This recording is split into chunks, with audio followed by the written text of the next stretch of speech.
Since opening day back in 1893, there's always been an on-site library here at the Legislative Building of Ontario.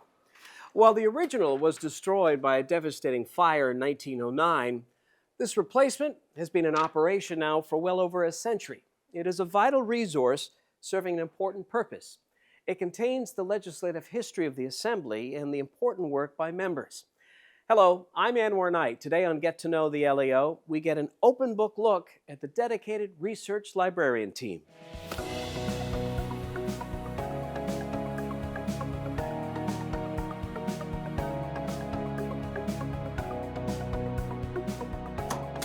It is a maze of printed papers, a vast collection of books, an archive of documents, maps, and so much more, some dating back to pre-confederation. And a highly skilled team of 28 have been entrusted to organize, catalog, and most importantly, utilize it by assisting clients with research inquiries.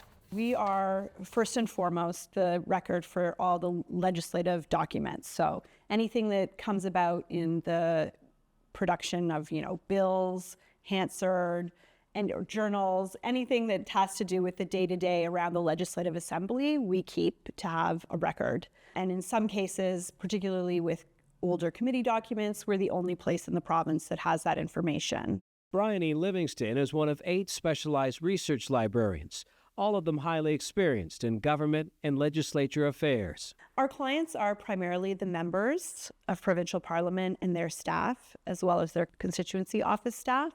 We also help other offices of the Assembly in their day-to-day work. Each research librarian also specializes in a specific focus area, including Devin New, who leads the planning and environmental portfolio. Someone might be interested in starting an agritourism business, or they might be interested in the regulations around beekeeping. All client inquiries are facilitated through a nonpartisan lens.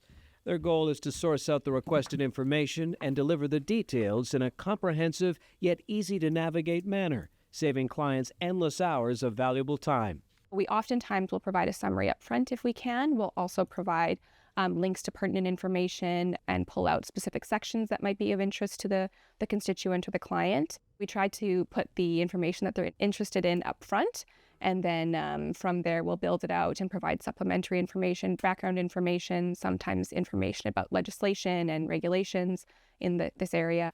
When needed, they may also gather information from external sources. If the material is available digitally, it can be as simple as sending an email. This highlights another way traditional library spaces are evolving. No longer limited to physical shelves and index cards, libraries, including this one, are expanding their digital resources. In some ways, it's been amazing because we have access to so much more information that we would have had in the past. Articles, news articles, case law, textbooks are all available at your fingertips. But sometimes even rapid digital technology can become problematic. People expect that you can find anything. That's not always the case, especially when you're doing historical research. Whether it's century-old or relatively new documentation, doesn't matter.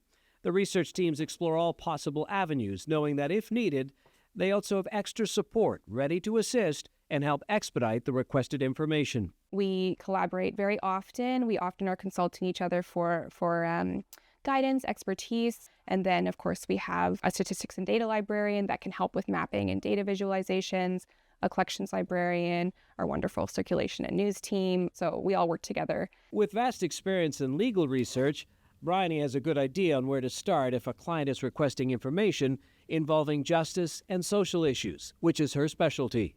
Whether it's government policy, how to sign up for ODSP or get in touch with a caseworker, whether it's finding legislation that has impacted those social programs, stuff like that. I feel like I know the reliable sources and where to find them and how to package them in a way that people can understand. The unique multi-floor layout, the books, archives, and historical decor, alongside a deeply committed group, all help set an inspiring tone here, one that at times you can actually hear. Oh, no, we do not shush people.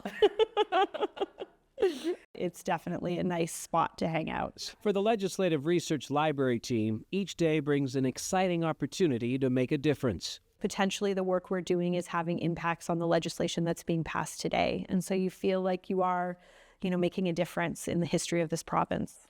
While the public cannot access the information here directly, in some cases it can be facilitated through their local constituency office, where a request can be submitted on their behalf. For the Legislative Assembly of Ontario, I'm Anwar Knight.